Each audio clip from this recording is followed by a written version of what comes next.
राज्यपालांना पत्र लिहित जयकुमार गोरे यांच्यावर गंभीर आरोप करणाऱ्या महिलेला 1 कोटी रुपयांची खंडणी घेताना पोलिसांनी रंगेहात अटक केली आहे। त्यामुळे सगळीकडे एकच खळबळ उडाली आहे। तर या महिलेने कशासाठी खंडणी मागितली होती, या महिलेला 1 कोटी रुपयांची खंडणी कोणी आणि का दिली, यावर जयकुमार गोरे यांनी काय प्रतिक्रिया दिली आहे ते जाणून घेऊयात आजच्या या व्हिडिओमधून। नमस्कार, मी श्रेया, तुम्ही पाहताय महाराष्ट्र कट्टा।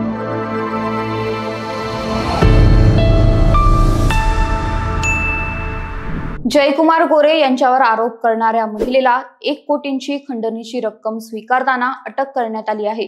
सातारा पोलिसांच्या गुन्हे शाखेने ही कारवाई केली आहे। यासंबंधी उपलब्ध माहितीनुसार महिलेने जयकुमार गोरे यांच्यावर केलेल्या आरोपांच्या प्रकरणामध्ये तडजोड करण्यासाठी 3 कोटी रुपयांची खंडणी मागितली होती, ज्यातील 1 कोटी रुपयांची खंडणीची रक्कम स्वीकारताना या महिलेला रंगेहात अटक करण्यात आली आहे।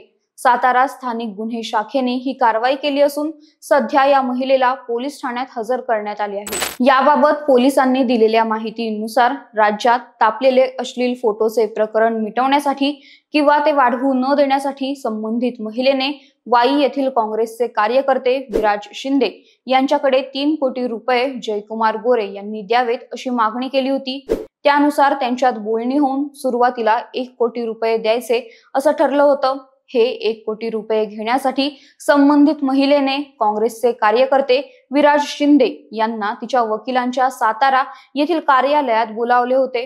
याबाबतची माहिती श्री शिंदे व मंत्री गोरे यांच्याकडून पोलिसांना देण्यात आली।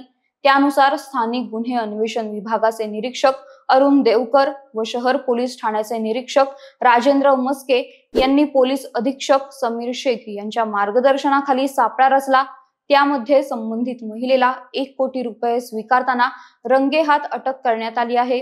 तर या प्रकरणी सध्या शहर पोलीस ठाण्यात गुन्हा दाखल झाला आहे। 2016 मध्ये काँग्रेसमध्ये असताना जयकुमार गोरे यांनी एका महिलेला स्वतःचे नग्न फोटो पाठवले होते असे आक्षेपार्ह फोटो पाठवल्या प्रकरणी जयकुमार गोरे यांच्यावर गुन्हा दाखल झाला होता। त्यानंतर अटक टाळण्यासाठी जयकुमार गोरे यांनी सातारा जिल्हा न्यायालय आणि मुंबई उच्च न्यायालयात धाव घेतली होती। मात्र न्यायालयाने अटकपूर्व जामीन अर्ज फेटाळला होता। त्यानंतर जयकुमार गोरे यांना 10 दिवस जेलवारी करावी लागली होती। त्यानंतर जयकुमार गोरेंनी एक माफीनामा लिहून दिला होता। 2016 मध्ये जयकुमार गोरे यांना या प्रकरणात जामीन मिळाल्यानंतर या प्रकरणाची कुठेही चर्चा नव्हती। तर 2019 मध्ये या प्रकरणाचा निकाल लागला होता। त्या निकालाची प्रत माझ्याकडे आहे। मला या प्रकरणात न्यायालयाने निर्दोष मुक्त केले आहे अशी प्रतिक्रिया जयकुमार गोरे यांनी याबाबत बोलताना दिली होती।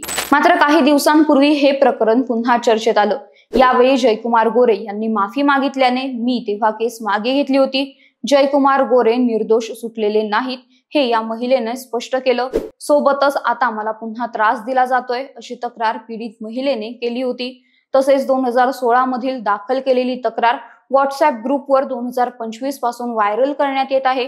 यामुळे आपले नाव आता उघड झाले असून आपल्यावर दबाव आणण्यासाठी 2 कोटींची खंडणी मागितल्याची खोटी तक्रार गोरे यांनी पीए अभिजित काळे मार्फत केल्याचा दावाही या महिलेने केला होता।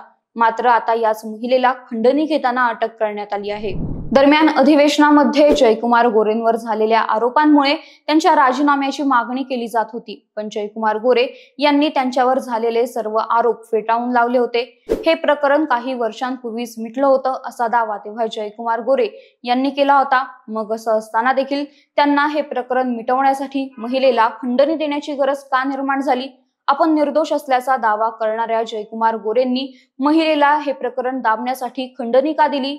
गोरे हे प्रकरण दाबण्याचा प्रयत्न करत आहेत का, असे अनेक प्रश्न विचारले जात आहेत। तर सध्या मी यावर भाष्य करणार नाही। पोलिसांना यासंबंधी अजून सखोल तपास करू द्यात, मगच मी बोलेल अशी प्रतिक्रिया जयकुमार गोरे यांनी दिली आहे। या खंडणी प्रकरणात सध्या त्या महिलेला जरी अटक करण्यात आली असली तरी जयकुमार गोरेंवर विरोधकांनी टीकास्त्र सोडलं आहे।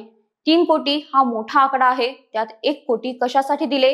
या महिलेकडे असं काय आहे की त्यासाठी तुम्हाला पैसा द्यावा लागला?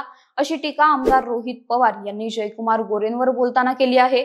तर खासदार संजय राऊत यांनी देखील या प्रकरणी जयकुमार गोरे यांच्यावर ताशेरे ओढले आहेत। तर जयकुमार गोरेंनी आपलं मंत्रिपद वाचवण्यासाठी महिलेला खंडणी दिली असल्याची चर्चा देखील सुरू आहे। दरम्यान या प्रकरणात काँग्रेसचे कार्यकर्ते विराज शिंदे यांचं नाव देखील समोर आल्याने या प्रकरणात त्यांचा काय संबंध आहे असा प्रश्न देखील निर्माण झाला आहे, ज्याची उत्तरे येणाऱ्या काही काळात स्पष्ट होतीलच। पण तुर्तास यावर तुमचे मत काय? जयकुमार गोरेंनी आपलं मंत्रिपद वाचवण्यासाठी महिलेला खंडणी दिली असेल का? जयकुमार गोरे त्यांच्या मंत्रिपदाचा गैरवापर करत आहेत का ती महिला कायद्याचा गैरवापर करत आहे? यावर तुम्हाला काय वाटतं ते कमेंट करून नक्की सांगा आणि या व्हिडिओला लाईक, शेअर आणि महाराष्ट्र कट्टा या आमच्या YouTube चॅनलला नक्की सबस्क्राईब करा। धन्यवाद।